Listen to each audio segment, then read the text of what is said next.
Good morning, my dears. Today, our next topic, absorption of our administrative overhead.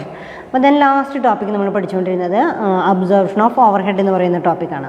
അപ്പോൾ മുൻപേ നമ്മൾ പഠിച്ചിട്ടുണ്ട് എന്താണ് അബ്സോർപ്ഷൻ ഓഫ് ഓവർ ഹെഡ് എന്ന് പറയുമ്പോൾ. Absorption refers to the process of apportionment of overhead to a cost centre or cost unit. അതായത് absorption refers to the process of apportionment of ഓവർ ഹെഡുകൾ പ്രോപ്പറായിട്ടുള്ള രീതിയിൽ അപ്പോർഷൻ ചെയ്ത് കൊടുക്കുന്ന പ്രോസസ്സിനെയാണ് അബ്സോർപ്ഷൻ എന്ന് പറയുന്നത്. അപ്പോൾ absorption refers to the process of apportionment of overhead of a cost centre or cost unit.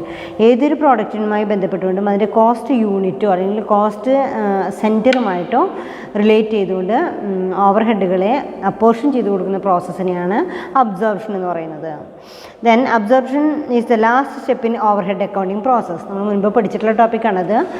What is mean by absorption of overhead? Absorption is the last step in overhead accounting process. ഒരു overhead accounting പ്രോസസ്സിലെ last step പ്രോസസ്സാണ് ഇത് absorption of overhead എന്ന് പറയുന്നത്. After the secondary distribution all the overhead expenses are brought under various production department. Secondary distribution കൂടെ complete ആയിക്കഴിഞ്ഞാൽ, അതായത് service ഡിപ്പാർട്ട്മെൻറ്റുകളെ production ഡിപ്പാർട്ട്മെൻറ്റിലേക്ക് റീഅലോക്കേറ്റ് ചെയ്യുന്ന പ്രോസസ്സിനെയാണ് സെക്കൻഡറി ഡിസ്ട്രിബ്യൂഷൻ എന്ന് പറയുന്നത് അല്ലേ. അപ്പോൾ തന്നെ അതിൽ all the overhead expenses are brought under various production department distribution. Now the total overhead of production department should be charged to or absorbed through the unit produced in that department. ഇനി the process of charging the total overhead of production department to output of that department is called overhead absorption. Overhead absorption എന്ന് പറഞ്ഞാൽ എന്താ? The process of charging the total overhead of a production department to the output of that department is called as overhead absorption. Other words, overhead absorption is the process of charging the total overhead of a production department to the jobs, process or product passing through that department. As a result of absorption, every cost unit of a production department or cost center gets a reasonable share of that overhead of that department or center. Absorption of overhead is also known as overhead recovery or overhead application. Then overhead absorption is defined as allotment of overhead to cost unit. അപ്പോൾ എന്താണ് absorption of overhead എന്ന് പറഞ്ഞു കഴിഞ്ഞാൽ ഇത് allotment of overhead to cost unit. ഓരോ cost യൂണിറ്റിലേക്കും ഇത് allot ചെയ്യുന്ന പ്രോസസ്സിനെയാണ് ഓവർ ഹെഡ് അബ്സോർപ്ഷൻ എന്ന് പറയുന്നത്. അപ്പോൾ overhead absorption is defined as the allotment of overhead to cost unit by means of rate separately calculated for each cost centre. അപ്പോൾ തന്നെ അത് മനസ്സിലായി എന്താണ് ഓവർ ഹെഡ് അബ്സോർപ്ഷൻ മനസ്സിലായി. Overhead absorption is defined as the allotment of overhead to cost centres or cost unit. Cost സെൻറ്റേഴ്സിലേക്ക് cost യൂണിറ്റിലേക്ക് ഓവർ ഹെഡുകളെ അപ്പോർഷൻ ചെയ്ത് കൊടുക്കുന്ന അലോട്ട് ചെയ്യുന്ന പ്രോസസ്സിനെയാണ് ഓവർ ഹെഡ് അബ്സോർപ്ഷൻ എന്ന് പറയുന്നത്. Then that means rate separately calculated for each cost centre. ഇതിന് വേണ്ടിയിട്ടാണ് നമ്മൾ എന്തൊക്കെ പഠിച്ചിട്ട് ഓവർ ഹെഡ് റേറ്റുകളെ കുറിച്ച് പഠിച്ചു. പിന്നെ അതുപോലെ തന്നെ method of absorption of factory overhead, production unit method, percentage method, hourly rate method, അങ്ങനെയാണ് നമ്മൾ മെഷീൻ അവർ റേറ്റ് വരെ നമ്മൾ പഠിച്ചിരിക്കുന്നത്. നെക്സ്റ്റ് നമ്മൾ ലാസ്റ്റ് ടോപ്പിക് എന്ന് പറയുന്നത് absorption of administrative overhead. രണ്ട് ടോപ്പിക് കൂടിയാണ് അതിൽ പഠിക്കാനുള്ളത്. Absorption of administrative overhead. Next topic ഏതാണ്? Absorption of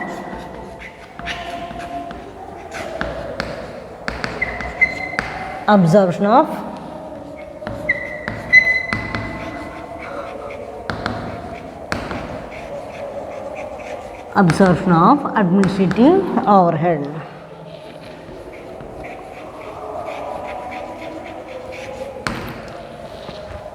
Absorption of administrative overhead. അപ്പോൾ എന്താ നോക്കാം. Administration overhead refers to all indirect cost incurred in connection with the general administration of the concern. It includes all expenses incurred for formulating the policy and directing the controlling the operations of an organization. അപ്പോൾ എന്താണ് administration overhead എന്ന് പറഞ്ഞാൽ നിങ്ങൾക്കറിയാം അഡ്മിനിസ്ട്രേറ്റീവുമായി ബന്ധപ്പെട്ടുകൊണ്ടുള്ള indirect എക്സ്പെൻസസിനെയാണ് administrative overhead എന്ന് പറയുന്നത്. Administration overhead refers to all indirect cost. Overhead എന്ന് പറഞ്ഞാൽ തന്നെ എന്താണ്? ഇൻഡയറക്റ്റ് കോസ്റ്റ് ആണ്. അപ്പോൾ അഡ്മിനിസ്ട്രേറ്റീവ് ഓവർ ഹെഡ് എന്ന് പറയുമ്പോൾ administrative overhead refers to indirect cost incurred in connection with the general administration of the concern. It includes all expenses incurred for formulating policy and directing and controlling the operations of an organization. Administration overhead includes expenses such as office salaries, rent rates and insurance of office, depreciation of office building and furniture, repairs of office building and furniture, bank charges, postage, telephones, audit fees, directors remuneration, etc. അതായത് ഏതൊക്കെയാണ് administrative over ഹെഡിൽ ഉൾപ്പെടാൻ ചോദിക്കുമ്പോൾ administration over head include expenses such as office salaries. Office salary ഒരു administrative expense ആണ്. Office salaries, rent, rates, insurance of office, depreciation of office building and furniture, repairs of office building and furniture, bank charges, postage expenses, telephone, audit fees, directors remuneration, etc. Administrative overhead are mostly fixed in nature. അതായത് administrative expenses എന്ന് പറയുമ്പോൾ ഒരു സ്ഥാപനത്തിൻ്റെ അഡ്മിനിസ്ട്രേഷനുമായി ബന്ധപ്പെട്ടുകൊണ്ടുള്ള എക്സ്പെൻസസിനെയാണ് administrative overhead എന്ന് പറയുന്നത്. അതെന്തൊക്കെയാവാം? Office employee salary ആയിരിക്കാം, rent and rate of office building ആവാം, പിന്നെ അതേപോലെ തന്നെ repairs of office building, furniture, bank charges, ഇതൊക്കെ എന്തിന് എക്സാമ്പിളാണ്? അഡ്മിനിസ്ട്രേറ്റീവ് എക്സ്പെൻസസിന് എക്സാമ്പിളാണ്. Administration overhead are mostly fixed in nature. മെജോറിറ്റിയും അഡ്മിനിസ്ട്രേറ്റീവ് എക്സ്പെൻസസ് എല്ലാം തന്നെ ഫിക്സഡ് നേച്ചറാണ്. Administration overhead are treated as cost accounts in 3 ways. ഈ അഡ്മിനിസ്ട്രേറ്റീവ് എക്സ്പെൻസസിനെ കോസ്റ്റ് അക്കൗണ്ടിൽ എങ്ങനെയാണ് ട്രീറ്റ് ചെയ്യുക എന്നുള്ളതാണ്. Administrative overhead are treated in cost accounts in 3 ways. First one is transfer to costing profit and loss account, apportion to production and sales, and charging to cost of production through absorption rate. 3 തരത്തിലാണ്. ഒന്ന് transfer to costing profit and loss account, second one apportioning to production and sales, and third one charging to cost of production through absorption rate.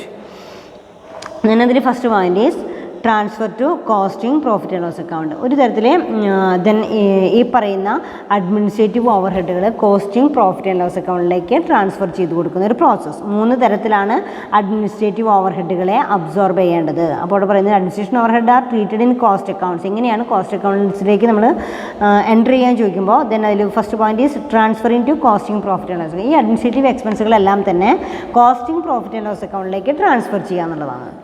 Under this method the amount of administration overhead is directly charged to costing profit and loss account. Administration overhead will not thus form a part of cost of production. Thus this method is suitable if the amount of administration overhead is very small.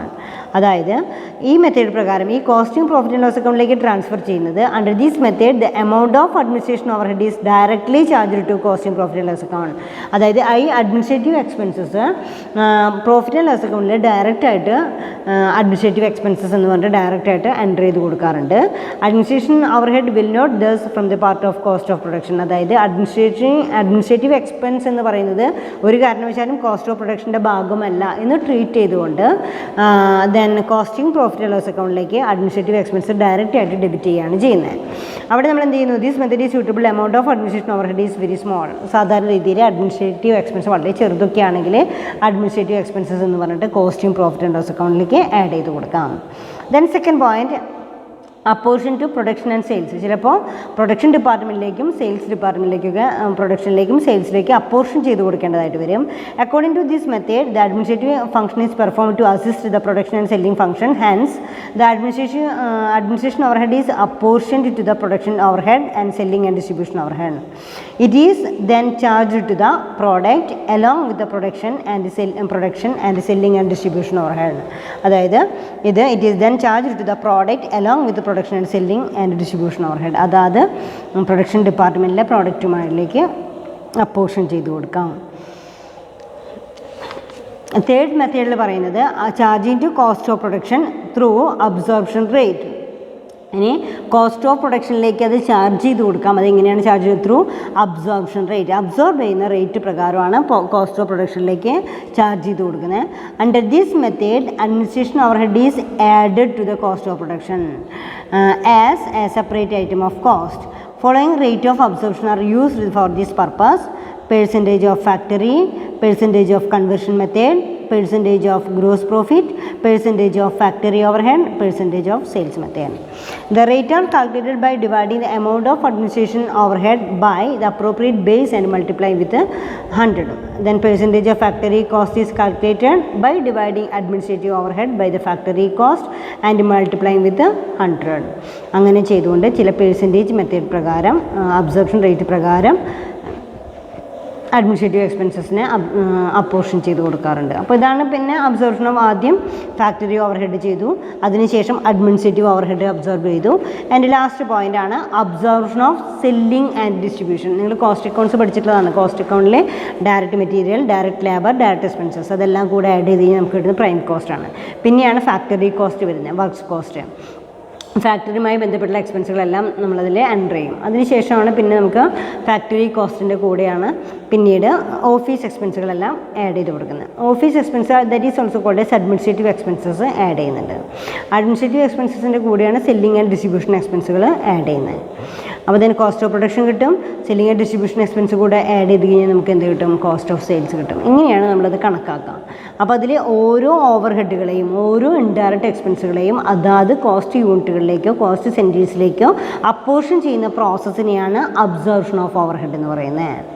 ഇനി ഇപ്പോൾ നമ്മുടെ administrative over head absorb ചെയ്യേണ്ട 3 മെത്തേഡുകൾ പറഞ്ഞു. ഏതൊക്കെ 3 മെത്തേഡുകൾ?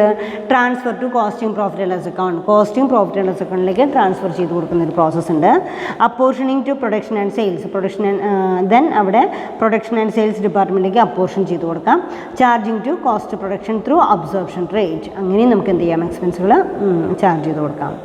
Next topic absorption of selling and distribution overhead. പിന്നെ പറയുന്ന next point ആണ് absorption of selling and distribution overhead. Last ഓവർ ഹെഡാണ് absorption of selling and distribution ഓവർ ഹെഡുകൾ ഏത് രീതിയിലാണ് അബ്സോർബ് ചെയ്യേണ്ടത്. സെല്ലിംഗ് എന്താണ്? Selling and distribution overhead എന്ന് പറയുന്നത് selling overhead refers to cost incurred in attracting customers and thereby creating demand for the product.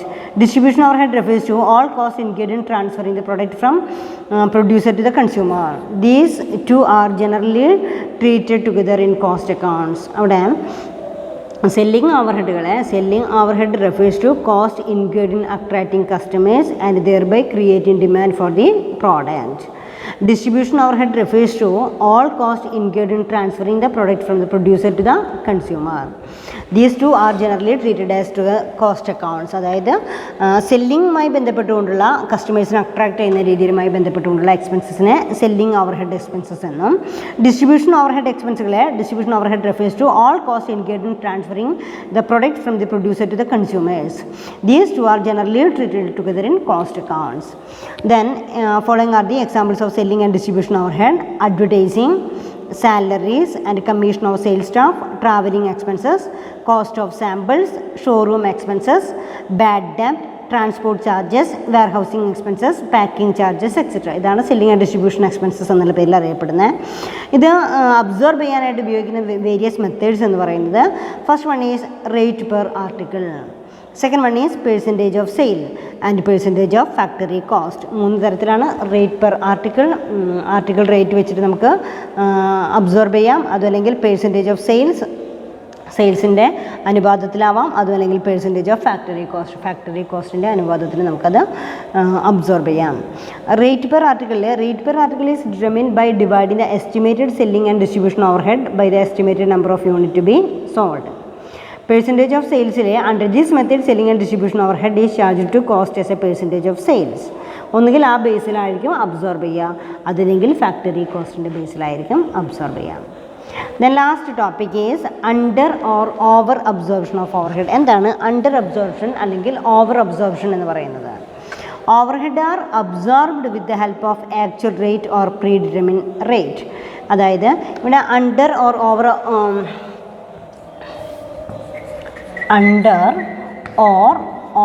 absorption.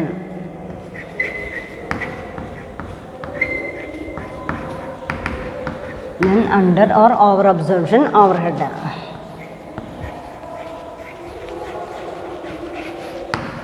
Under or over absorption overhead overhead are absorbed with the help of actual rate or determined rate. അതായത് ഈ ഓവർഹെഡുകൾ absorb ചെയ്യുന്നത് ഒന്നുകിൽ actual റേറ്റിലോ അല്ലെങ്കിൽ pre determined റേറ്റിലോ ആയിരിക്കാം. Actual rate are calculated by using actual figures and so they can be used only at the end of the period. If the actual rate are used, there will be no difference between actual overhead or incurred in the amount of overhead absorbed through the production. But often predetermined rate are used in absorption. Predetermined rate are calculated in advance of production and used for estimating the cost of production. അതായത് ഇപ്പോൾ ഈ ഓവർഹെഡുകളെ absorb ചെയ്യുന്ന പ്രോസസ്സിൽ ഒന്നുകിൽ നമുക്ക് actual റേറ്റിൽ absorb ചെയ്യാം, അതല്ലെങ്കിൽ പ്രീ ഡിറ്റർമിൻഡ് മെത്തേഡ്സ് ആയിട്ടുള്ള സ്റ്റാൻഡേർഡ് മെത്തേഡിൽ നമുക്ക് അബ്സോർബ് ചെയ്യാം. ആക്ച്വൽ മെത്തേഡിലാണെങ്കിൽ അവിടെ ഒരു കാരണവശാലും അണ്ടർ അബ്സോർപ്ഷനോ ഓവർ അബ്സോർപ്ഷനോ വരില്ല, കാരണം അത് ആക്ച്വൽ റേറ്റിലാണ് അബ്സോർബ് ചെയ്യുന്നത്. പക്ഷേ പ്രീ ഡിറ്റർമിൻഡ് അബ്സോർപ്ഷനിൽ എന്ന് പറയുമ്പോൾ പ്രീ ഡിറ്റർമിൻഡ് ലെവൽ വെച്ചിട്ടാണെങ്കിൽ സ്റ്റാൻഡേർഡ് വെച്ചിട്ടാണ് നമ്മൾ ചെയ്യുന്നതെങ്കിൽ often pre determined rate R used four absorption. Pre determined rate are calculated in advance of production and used for estimating the cost of production. When pre determined rate are used there may be difference between the amount of overhead incurred and that absorbed. That means such a difference between actual overhead incurred and the overhead absorbed through the production is called as under absorption or overhead absorption. അതായത് pre determine cost വെച്ചിട്ടാണ് നമ്മൾ ചെയ്യുന്നത് വെച്ചാൽ ഒന്നുകിൽ നമുക്ക് എന്തായിരിക്കാം, then pre determine standard ആകുമ്പോൾ നമ്മൾ വിചാരിക്കണോ 19,000 ആയിരിക്കും എന്ന് വിചാരിക്കുന്നു, ആക്ച്വലി 20,000 ആയിരിക്കാം. അപ്പോൾ അവിടെ 1,000 ഡിഫറൻസ് വരും. അങ്ങനെ വരുമ്പോൾ അത് അണ്ടർ അബ്സോർപ്ഷനോ അല്ലെങ്കിൽ ഓവർ അബ്സോർപ്ഷനോ സാധ്യതയുണ്ട്. അവിടെ പറയുന്നു a difference between the amount of overhead incurred and the absorb. Such a difference between actual overhead incurred and the overhead absorbed through production is called as under absorption or over absorption. If the absorbed overhead is less than the actual overhead, it is called as that is called as under absorption. അവിടെ പറയുന്ന ഒരു മെത്തേഡിലെ absorbed ഓവർഹെഡുകൾ, absorb ചെയ്തിരിക്കുന്ന ഓവർഹെഡുകൾ, that means if the absorbed overhead is less than the actual overhead, absorbed overhead actual overheadനേക്കാളും താഴെയാണെന്നുണ്ടെങ്കിൽ it is called as under absorption. On the other hand, if the absorbed overhead is more than the actual overhead, that is called as over absorption. അതിനെ over absorption എന്നും പറയുന്നു. അപ്പോൾ ഇത്രയാണ് നമുക്ക് under അബ്സോർപ്ഷനും അതേപോലെ തന്നെ over അബ്സോർപ്ഷനും പറയാനുള്ളത്. Then അങ്ങനെയായിരിക്കും നമ്മളവിടെ ഓവർഹെഡ് ഡിസ്ട്രിബ്യൂഷൻ വരുന്നത്. ഇനി നിങ്ങൾക്ക് അവിടെ പ്രൈമറി ഡിസ്ട്രിബ്യൂഷനിലെ പ്രോബ്ലം തന്നിട്ടുണ്ട്, അതുപോലെ തന്നെ ഡയറക്റ്റ് റീഡിസ്ട്രിബ്യൂഷനിലെ പ്രോബ്ലം തന്നിട്ടുണ്ട്. ഇതിൻ്റെയൊക്കെ സെയിം പ്രോബ്ലംസ് നമ്മൾ സോൾവ് ചെയ്തിട്ടുണ്ട്. നിങ്ങളത് ഒന്നുകൂടെ ആ പ്രോബ്ലംസ് അതിൻ്റെ കൂടെ പ്രാക്ടീസ് ചെയ്യാം. അതുപോലെ തന്നെ മെഷീൻ അവർ റേറ്റിലെ ഒരു ലാസ്റ്റ് പ്രോബ്ലം കൂടെ ഞാൻ ക്ലാസ്സിൽ ചെയ്യാം. ബാക്കിയെല്ലാം നിങ്ങൾ വീട്ടിൽ നിന്ന് വർക്ക് ചെയ്തുകൊണ്ടിരിക്കാം. ഞാൻ from the following information related to the machine Shylock installed in a factory calculate the machine hour rate. നോക്കാം. From the following information related to machine Shylock installed in a factory calculate the machine.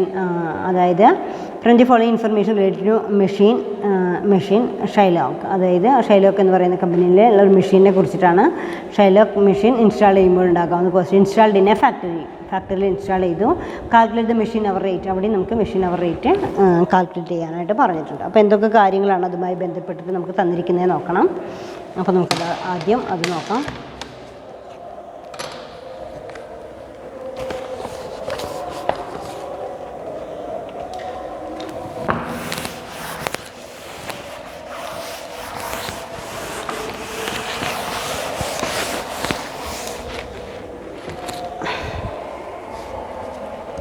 Calculate machine hour rate. Calculate machine hour rate തന്നിരിക്കുന്നത് purchase price of machine,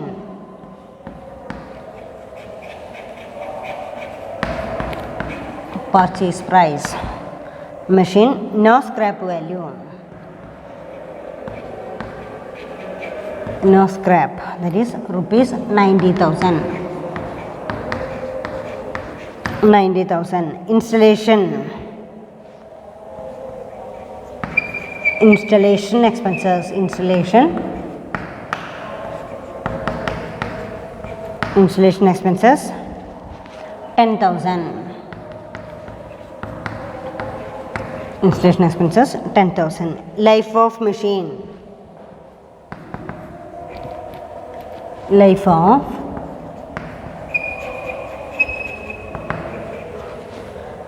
of machine 10 years. 10 years of 20,000 working hours.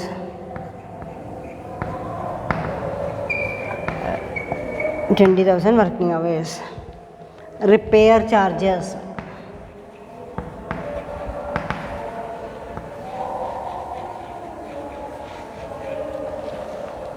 Repair charges 50% of depreciation.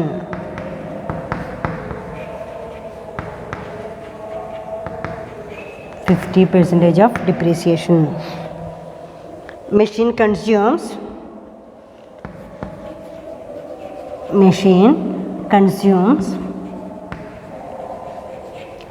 consumes 10 unit of electric power. 10 unit of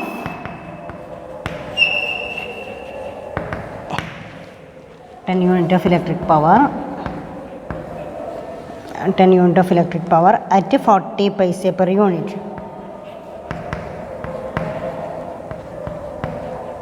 40 paise per unit.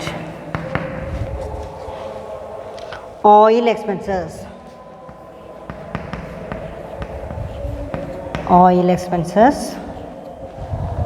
At the rate of 2 per day.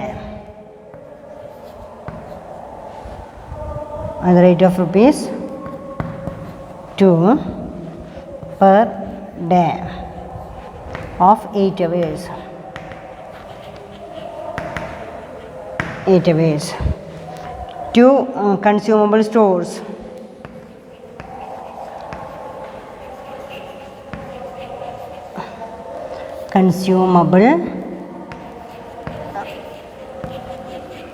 Consumable stores at 10 per day.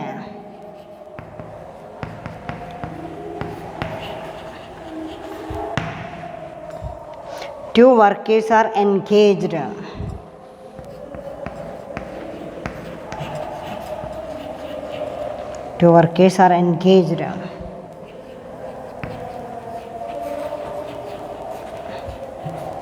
Engaged on the machine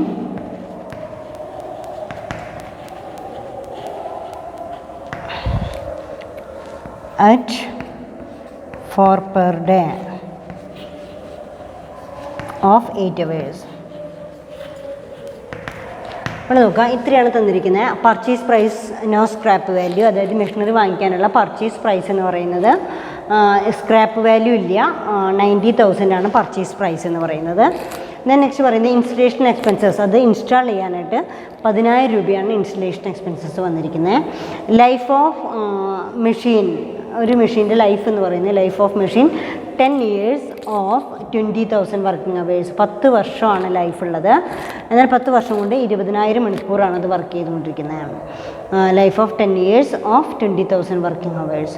repair charges എന്ന് പറയുന്നത് 50% of depreciation എത്രയാണോ അതിൻ്റെ 50% repair charges ആണ്. Machine consumes 10 unit of electric power at 40 paise per unit. Machine consumes 10 unit of electric per hour ആയിരിക്കാം. Then അവിടെ machine consumes 10 unit of electric power at 40 paise per unit. അതായത് 40 പൈസ വെച്ചിട്ട് ഒരു മണിക്കൂറിന് 10 യൂണിറ്റാണ് യൂസ് ചെയ്യുന്നത്. Then oil expenses at the rate of ₹2 per day. അതായത് 2 രൂപ വെച്ചിട്ട് 8 മണിക്കൂറുകളാണ് ഒരു ദിവസത്തിൽ അത് വർക്ക് ചെയ്തുകൊണ്ടിരിക്കുന്നത് എന്ന് പറഞ്ഞു. ദെൻ അവിടെ oil expenses at is ₹2 per day of 8 hours. 2 രൂപയാണ് ഒരു ദിവസത്തേക്കുള്ള oil expenses. Consumable stores that is consumable stores at 10 per day of 8 hours at the rate of ₹10 per day. 10 രൂപയാണ്. Workers are engaged in that machine 4 per day of 8 hours. 8 hours ഉള്ള 4. ഇത്രയാണ് നമുക്ക് തന്നിരിക്കുന്ന question. Then ഇതിൽ നമുക്ക് ചെയ്യേണ്ടത് calculation of machine hour rate ആണ്. ഈ തന്നിരിക്കുന്ന എല്ലാം വായിച്ച് നോക്കി നമുക്കത് എന്ത് ചെയ്യണം, മെഷീൻ അവർ റേറ്റ് കണ്ടുപിടിക്കണം. മെഷീൻ അവർ റേറ്റ് കണ്ടുപിടിക്കുമ്പോൾ ആദ്യം ഏതൊക്കെയാണ് സ്റ്റാൻഡിങ് എക്സ്പെൻസസ് ഒന്ന് നോക്കണം. അപ്പോൾ ആദ്യം നമ്മൾ ചെയ്യാറുള്ളത് ഒരു ദിവസത്തെ കണക്കും ഒരു അവർലി റേറ്റുമാണ്. നമുക്കെല്ലാം ഒരു ദിവസത്തെയാണ് ചെയ്ത് തന്നിരിക്കുന്നത്.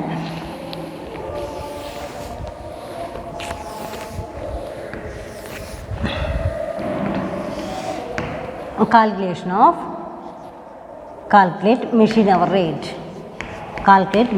റേറ്റ്. ഇവിടെ പെർ ഡേ ഒരു ദിവസം 8 മണിക്കൂറുള്ളൊരു ദിവസത്തെ കണക്ക് തന്നിട്ടുണ്ട്. അതേസമയം പെർ അവറും നമ്മൾ കണ്ടുപിടിക്കണം. ദെൻ ഇവിടെ ആദ്യം നമ്മൾ ചെയ്യാറുള്ള പോലെ തന്നെ സ്റ്റാൻഡിങ് എക്സ്പെൻസസ്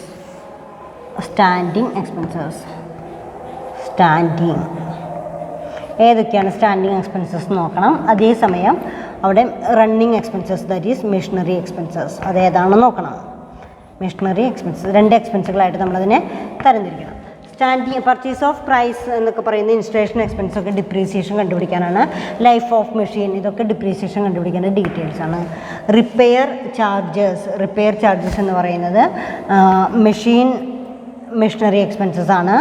ദെൻ നെക്സ്റ്റ് പറയുന്നത് machine consumes 10 unit of electric power എന്ന് പറയുന്നത് റണ്ണിങ് റേറ്റ് ആണ്. ഓയിൽ എക്സ്പെൻസസ് ഒരു ദിവസം ഇത്ര രൂപ വരുന്നുണ്ട് എന്ന് പറയുമ്പോൾ സ്റ്റാൻഡിങ് എക്സ്പെൻസസ് ആണ്. കൺസ്യൂമബിൾ സ്റ്റോഴ്സ് എന്ന് പറയുന്നത് സ്റ്റാൻഡിങ് എക്സ്പെൻസസ് ആണ്. ദെൻ വേജ് വർക്കേഴ്സ് എന്ന് പറയുന്നത് സ്റ്റാൻഡിങ് എക്സ്പെൻസസ് ആണ്. ഈ തന്നിരിക്കുന്നതിൽ 3 എന്താണ് സ്റ്റാൻഡിങ് എക്സ്പെൻസസും 3 ഇവിടെ എന്താണ് ദെൻ മെഷീനറി എക്സ്പെൻസസും ആണ്. അപ്പോൾ ആദ്യം നമ്മൾ സ്റ്റാൻഡിങ് എക്സ്പെൻസസ് ആണ് എഴുതാറുള്ളത്. സ്റ്റാൻഡിങ് എക്സ്പെൻസസിൽ oil expenses at the rate of ₹2 per day. അപ്പോൾ ഓയിൽ എക്സ്പെൻസസ് 2 പെർ ഡേ. അപ്പോൾ 2 രൂപയാണ് ഒരു ദിവസം വരുന്നത്. 8 മണിക്കൂറുള്ള ഒരു ദിവസത്തിൽ 2 രൂപയാണ് ഓയിൽ എക്സ്പെൻസ് വരുന്നത്. കൺസ്യൂമബിൾ സ്റ്റോഴ്സ് അടുത്തത്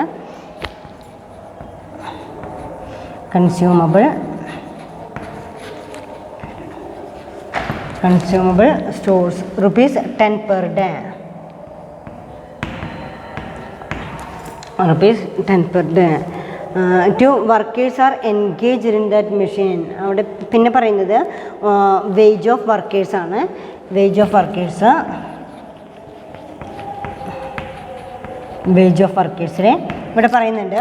then workers are engaged in that machine at 4 per day. അതായത് 4 രൂപ വെച്ചിട്ട് 2 പേരാണ് വർക്ക് ചെയ്തുകൊണ്ടിരിക്കുന്നത്. Then 4 × 2 that is 8 rupees. Then total standing charges 20. Total standing expenses 20 rupees ആണ് ടോട്ടൽ സ്റ്റാൻഡിങ് എക്സ്പെൻസസ് വന്നിരിക്കുന്നത്. ദെൻ നമ്മൾ എന്ത് ചെയ്യണം? Standing expense per hour. എക്സ്പെൻസുകൾ അവറിലേക്ക് കൺവേർട്ട് ചെയ്യുമ്പോൾ standing expenses per hour 20 divided by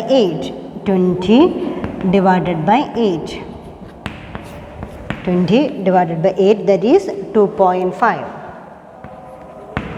standing expenses per hour 2.5. Machine എക്സ്പെൻസസിൽ ഇനി നോക്കാം. First one depreciation.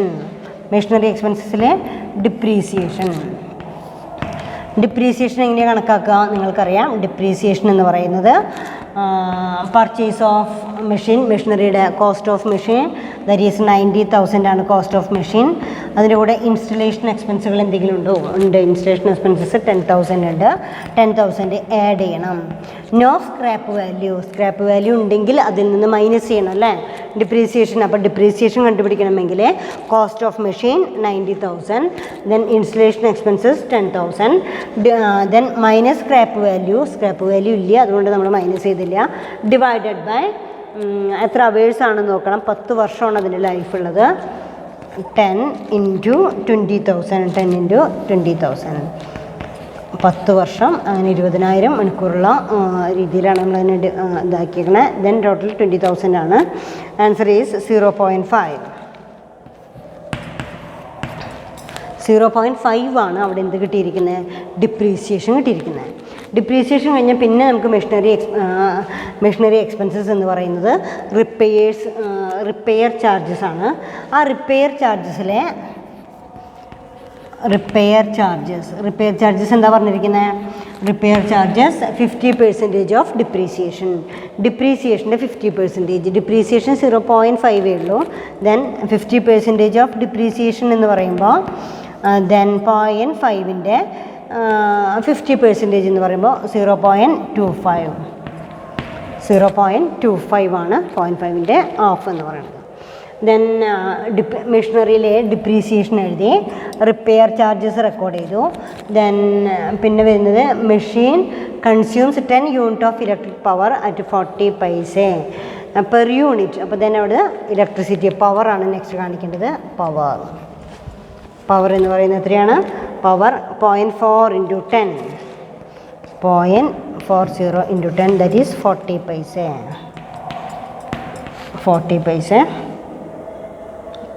40 പൈസ ഇൻറ്റു 10 എന്ന് പറയുമ്പോൾ 4 rupees വരും. Then total 7.25. കാൽക്കുലേറ്റ് ചെയ്യുക. എത്രയാണ് മെഷീൻ അവർ റേറ്റ്? 7.25. ഈ 7.25 എങ്ങനെയാണ് കണ്ടുപിടിച്ചാൽ നമ്മൾ? കാൽക്കുലേറ്റ് മെഷീൻ അവർ റേറ്റ് ആണ്. Hourly machine hour rate, machine operate ചെയ്യുന്നുള്ള മെഷീൻ അവർ റേറ്റ് കണ്ടുപിടിച്ചു. ആദ്യം തന്നിരിക്കുന്ന എക്സ്പെൻസുകൾ സ്റ്റാൻഡിങ് എക്സ്പെൻസസും അതേസമയം തന്നെ മെഷീനറി എക്സ്പെൻസുമായിട്ട് തരംതിരിച്ചു. ഇത് യൂണിവേഴ്സിറ്റി എക്സാമിനേഷൻ വന്നിരിക്കുന്ന ക്വസ്റ്റ്യൻ ആണ്. പക്ഷേ ഇതിൽ നിങ്ങൾക്ക് തന്നിരിക്കുന്നത് ചിലപ്പോൾ ഇയർലി ആയിരിക്കും, ചിലപ്പോൾ മന്ത്ലി ആയിരിക്കും. പക്ഷേ ഇവിടെ തന്നിരിക്കുന്നത് പെർ ഡേ ആണ്. അപ്പോൾ ക്വസ്റ്റ്യൻ വളരെ നന്നായിട്ട് വായിച്ച് നോക്കിയിട്ട് വേണം നിങ്ങളത് ആൻസർ ചെയ്യാനായിട്ട്. ക്വസ്റ്റ്യൻ നന്നായിട്ട് വായിച്ച് നോക്കിയതിന് ശേഷം തന്നിരിക്കുന്നത് പെർ ഡേയിലാണോ, നമുക്ക് എല്ലാത്തിലും 8 മണിക്കൂറുള്ള ഒരു ദിവസമാണ് എന്ന് പറയുന്നുണ്ട്. അപ്പോൾ ഒരു ദിവസത്തെ എക്സ്പെൻസ് കിട്ടിക്കഴിഞ്ഞാൽ ആ ഒരു ദിവസത്തെ എക്സ്പെൻസസിനെ 8 കൊണ്ട് ഡിവൈഡ് ചെയ്ത് കഴിഞ്ഞാൽ നമുക്കൊരു മണിക്കൂറിലെ റേറ്റ് കണ്ടുപിടിക്കാനായിട്ട് സാധിക്കും. അപ്പോൾ അതേപോലെ തന്നെ തന്നിരിക്കുന്ന ക്വസ്റ്റ്യൻ നോക്കി, ഇതിൽ പെർ ഡേ ആണോ കൊടുക്കേണ്ടത്, പെർ ഇയർ ആണോ കൊടുക്കേണ്ടത്, പെർ മന്ത് ആണോ കൊടുക്കേണ്ടത് എന്നുള്ളത് നമ്മൾ തീരുമാനിച്ചു. അപ്പോൾ മെജോറിറ്റി ഡീറ്റെയിൽസ് നമുക്ക് തന്നിരിക്കുന്നത് പെർ ഡേ ആണ്. മാത്രമല്ല ഒരു ദിവസത്തിൽ 8 മണിക്കൂറുണ്ട് എന്ന് വ്യക്തമായിട്ട് പറയുന്നു. അപ്പോൾ എല്ലാ ഡാറ്റാസിനെയും പെർ ഡേയിലേക്ക് നമ്മൾ കൺവേർട്ട് ചെയ്യുകയാണ് ചെയ്തത്. ദെൻ ഇവിടെ തന്നിരിക്കുന്ന ക്വസ്റ്റ്യൻ വായിച്ച് നോക്കിയിട്ട് സ്റ്റാൻഡിങ് എക്സ്പെൻസുകൾ ഏതാണെന്നും മെഷീനറി എക്സ്പെൻസസ് റണ്ണിങ് എക്സ്പെൻസ് ഏതാണെന്നും തരംതിരിക്കണം. അപ്പോൾ ഈ ഫിക്സഡ് എക്സ്പെൻസസിനെ സ്റ്റാൻഡിങ് എക്സ്പെൻസസ് എന്നും റണ്ണിങ് എക്സ്പെൻസുകളെ നമ്മൾ എന്തെന്നും പറയുന്നു? മെഷീനറി എക്സ്പെൻസസ് എന്നും പറയുന്നു.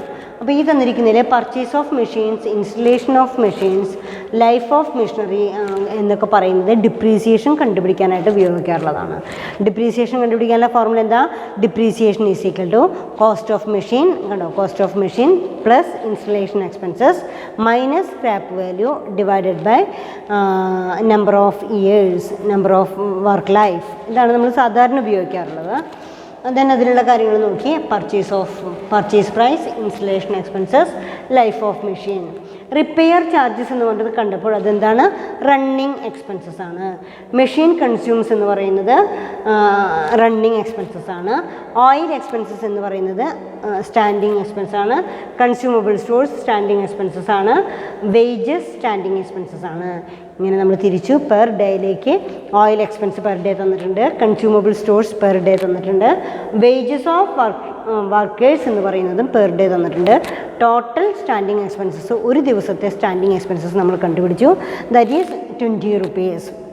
ആ 20 rupees കിട്ടിക്കഴിഞ്ഞാൽ ദെൻ 20 rupees ഡിവൈഡഡ് ബൈ 8, അതായത് ഒരു ദിവസത്തിൽ 8 മണിക്കൂറുള്ളൊരു ദിവസമാണ്. ദെൻ 20 ഡിവൈഡഡ് ബൈ 8 ഇട്ട് കഴിഞ്ഞപ്പോൾ നമുക്ക് 2.5 ആണ് നമുക്ക് പെർ അവർ കിട്ടിയിരിക്കുന്നത്. 20 ഡിവൈഡഡ് ബൈ 8 2.5 ആണ് പെർ അവർ എന്ന് പറയുന്നത്. Then next one is machinery എക്സ്പെൻസസിലെ റണ്ണിങ് എക്സ്പെൻസസിലെ ഡിപ്രീസിയേഷൻ കാൽക്കുലേറ്റ് ചെയ്തു. Repairs power. അപ്പോൾ depreciation then cost of machine plus installation expenses minus scrap value divided by life of machine. അത് apply ചെയ്തു. 0.5 ആണ് നമുക്ക് ഡിപ്രീസിയേഷൻ കണ്ടുപിടിച്ചത്. പെർ അവറിലെ 50 പൈസയാണ് ഒരു അവറിൽ മെഷീനറി ഡിപ്രീസിയേഷൻ. അതിൻ്റെ പകുതിയാണ് റിപ്പയേഴ്സ് എന്ന് പറയുന്നുണ്ട്. അപ്പോൾ 0.5 ആണെങ്കിൽ 0.25 ആയിരിക്കും അവിടെ repair charges, 0.25. Then power expenses 40 പൈസയാണ് വരുന്നത്. ദെൻ അങ്ങനെ ഒരു മണിക്കൂറിൽ 10 യൂണിറ്റാണ് യൂസ് ചെയ്യുന്നത്.